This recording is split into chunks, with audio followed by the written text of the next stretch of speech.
وعلیکم السلام ورحمۃ اللہ وبرکاتہ۔ عبد الرحمن صاحب، آپ نے بہت ہی ٹیکنیکل قسم کا ایک سوال کیا ہے، اور جس اینگل سے یہ بات آپ کے ذہن میں آئی ہے وہ بالکل فطری ہے۔ بہرحال جس خلوص کے ساتھ آپ نے سوال کیا ہے، اور واقعہ ہی آپ اس مسئلے کو جاننے کی کوشش کر رہے ہیں، اس میں مجھے کم از کم کسی قسم کا شک نہیں ہے، اور یہ بہت خوش قسمتی ہے آپ کی کہ آپ کے اندر یہ خلوص موجود ہے۔ باقی یہ بات آپ کی بالکل صحیح ہے کہ جس کا جو بھی عقیدہ ہوتا ہے اس کے پاس دلائل بھی ہونے چاہیے، پورے شرح صدر کے ساتھ وہ اس کو بیان کرے اور ہر اینگل سے جو سوال آئے اس کا جواب دے۔ تو جب انسان کا عقیدہ صحیح ہوتا ہے نا، تو وہ جس اینگل سے بھی سوال آئے گا نا، اس کا بالکل درست جواب دے گا۔ جس طرح ایک اچھا کھلاڑی ہے تو جس اینگل سے بھی کوئی اس کو بالنگ کرائے گا، وہ آگے سے یعنی اس کو پوری طرح اس کو فیس کرے گا اور اس کو کھیلنے کی صلاحیت رکھتا ہے۔ تو الحمدللہ الحمدللہ الحمدللہ، جس طرح ہمارا عقیدہ ہے کہ یہ سجدہ شکر تھا جو پورے خاندان نے اللہ کو کیا، ان رحمتوں اور برکتوں کی وجہ سے جو اس خاندان کے اوپر کی، اور یہ اللہ کو سجدہ تھا، مسجود اللہ تھا، اور جن کا عقیدہ خراب ہوتا ہے وہ اس طرح تفسیر کرتے ہیں کہ یوسف علیہ السلام کو سجدہ ہوا۔ تو دونوں اینگل سے ہمارا شرح صدر ہے، پوری طرح یہ یقین ہے کہ اللہ کو سجدہ ہوا تھا، اور اس کے دلائل ہیں، زبردست دلائل ہیں، اور پوری طرح یقین ہے کہ یوسف علیہ السلام کو سجدہ نہیں ہوا تھا، اور اس کے پاس ہمارے پاس بھرپور دلائل ہیں، ہر اینگل سے ہم اس کو ہر جگہ ثابت کر سکتے ہیں۔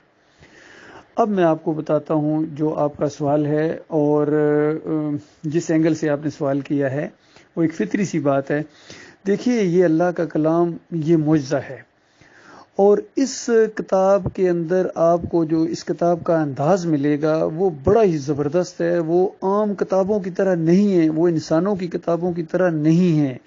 اس کے اندر مخاطب بدلتی ہوتے رہتے ہیں، متکلم بدلی ہوتے ہیں، اور کبھی اللہ تعالیٰ اپنی طرف سے بات کہہ رہا ہوتا ہے، کبھی فرشتوں کی طرف سے بات کہی جا رہی ہوتی ہے، کبھی انسانوں کی طرف سے بات کہی جا رہی ہوتی ہے، اور یہ ایک ایسی مخلوق کی طرف کلام آیا ہے جو سمیع بصیرہ، ہوش گوش رکھنے والے، سوچ سمجھ رکھنے والے، اور خود اس کی صلاحیت رکھتے ہیں کہ فل ان دی بلینکس کرتے جائیں، خود محسوس کریں کہ یہاں کیا ہوا ہے۔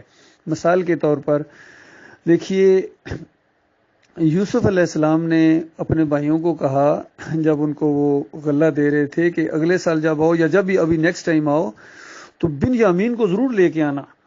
تو دیکھتے نہیں ہو میں کس طرح غلہ پورا دیتا ہوں، اور کیا نام ہے، میں مہمان نوازی بھی خوب کرتا ہوں۔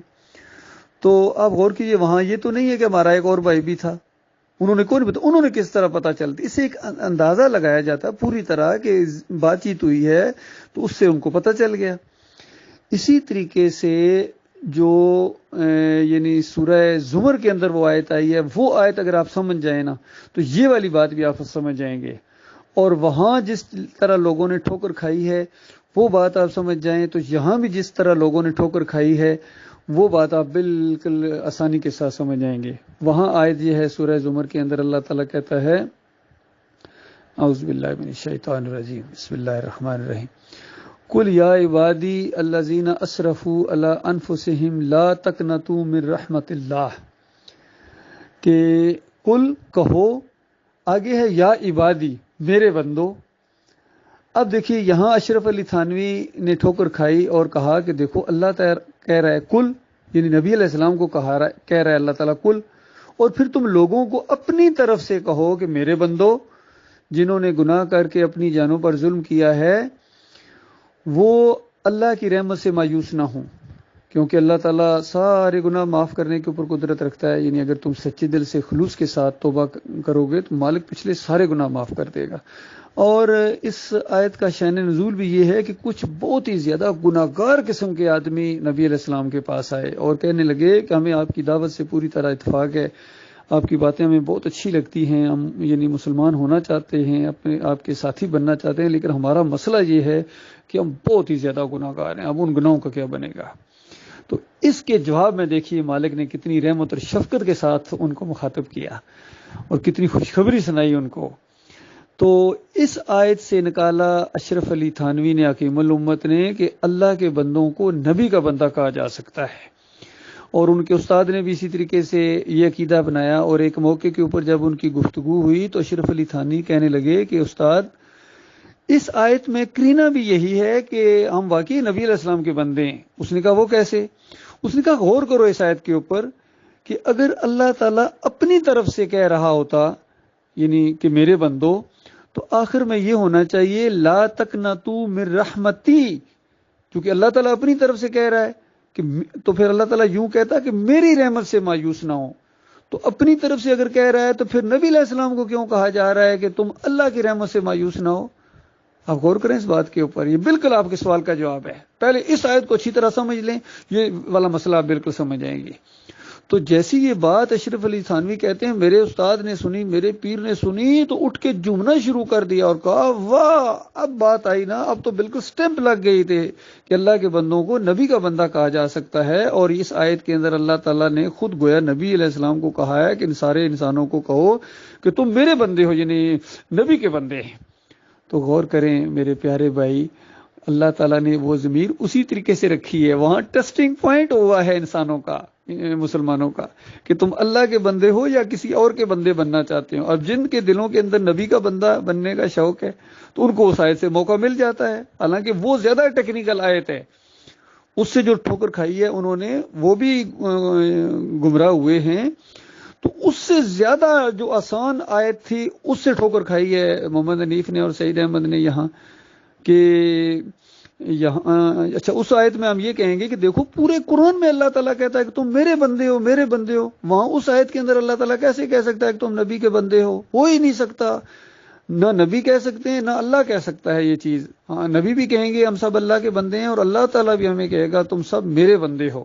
تو لہٰذا اس آیت کا مطلب یہ لیں گے کہ اللہ تعالیٰ کہہ رہا ہے کہ اے نبی میرے بندوں سے کہو، اس طریقے سے یعنی آیت کا وہ ترجمہ ہوگا کہ میرے بندوں سے کہو کہ اللہ کی رحمت سے مایوس نہ ہو۔ اللہ تعالیٰ خود کہہ رہا ہے اللہ کی رحمت، کیونکہ کوئی اور اللہ تو نہیں ہے، تو اللہ تعالیٰ نے یہ کیوں نہیں کہا کہ میری رحمت سے مایوس نہ ہو؟ وہاں یہ انداز ہے، یہ عربی کی خوبصورتی ہے۔ اسی طرح یہاں جو ہے وہ بات کہی جا رہی ہے۔ اب غور کریں، بالفرض یہ خواب کا معاملہ ہی نہ ہوتا، اسی طرح ایک سٹوری چل رہی ہوتی اور وہاں جا کے وَخَرُّوا لَهُ سُجَّدًا، لہو کہ وہ ایک پورا مضمون بندہ ہوا آ رہا ہے کہ اللہ تعالیٰ کا یہ کلام ہے، اللہ تعالیٰ کے ہم بندے ہیں، اللہ تعالیٰ نے انبیاء کو انسانوں کی رہنمائی کے لیے بھیجا، اور پھر اس خاندان کو اللہ تعالیٰ نے چھانٹا، اس بچے کو اللہ تعالیٰ نے منتخب کیا، یعقوب علیہ السلام کو خوشخبری سنائی کہ تمہارا یہ والا بچہ یہ بڑا ہو کے نبی بنے گا، اور اس سے میں نے وہ کچھ کام لینا ہے جو یعنی جس طرح اس کے اوپر اس طرح رحمتیں اور برکتیں کی جائیں گی جس طرح ابراہیم اور اسحاق علیہ السلام کے اوپر کی ہیں۔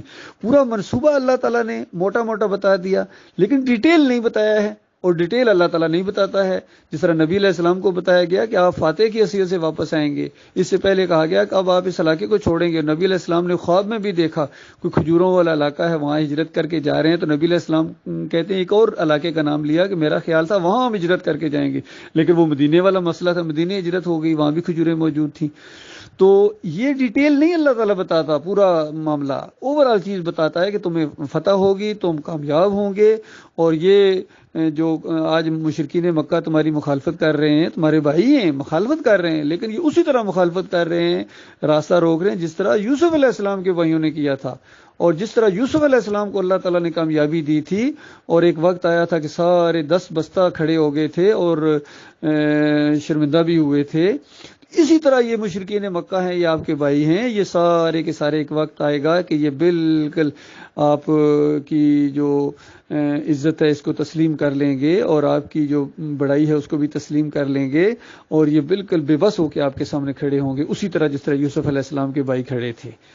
تو کیا مشرکین مکہ نے نبی علیہ السلام کو سجدہ کیا تھا؟ ہرگز نہیں، بلکہ اللہ کے سامنے نبی علیہ السلام سجدہ ریز ہو رہے تھے جب مکہ میں داخل ہو رہے تھے، اور اونٹنی کے اوپر جھکے جا رہے ہیں اللہ کے سامنے، اور وہی الفاظ بول رہے ہیں جو آج ہم صفا اور مروہ کے اوپر جا کے دعائیں مانگتے ہیں کہ اللہ تعالیٰ نے اکیلے دشمنوں کو مار بگایا اور لشکروں کو مال بگایا، اور اللہ نے اپنا وعدہ سچا کر دکھایا، چونکہ اللہ نے کہا تھا آپ فاتح کی حیثیت سے آئیں گے، اور اس وقت کہا تھا سورہ بنی اسرائیل کے اندر جب کوئی تصور بھی نہیں کر سکتا تھا کہ یہ معاملہ بھی ہو سکتا ہے، لیکن اللہ نے اپنا وعدہ سچا کر دکھایا۔ اسی طریقے سے کوئی تصور بھی نہیں کر سکتا تھا کہ یہ بچہ یہ مصر کی جا کے پورے سسٹم کو ختم کر دے گا اور بت پرستی کو ختم کر دے گا اور توحید کا دورہ آئے گا. اور یہ والے بھائی، یہ اکھڑ قسم کے بھائی، یہ ایک دن یوسف علیہ السلام کے سامنے ہوں گے اور یوسف علیہ السلام بادشاہ کی حیثیت سے ان کے سامنے ہوں گے. کوئی تصور بھی نہیں کر سکتا تھا.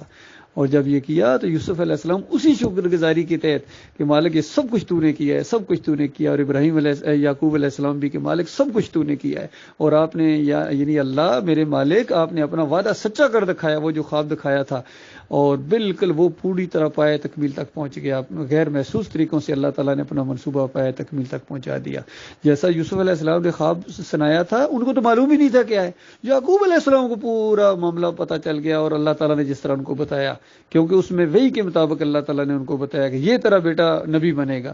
کوئی پیغمبر فہم و فراست سے نہیں کہہ سکتا کہ یہ میرا بیٹا نبی بنے گا. یہ خالص اللہ کی وحی کی روشنی میں بات کہی جا رہی تھی.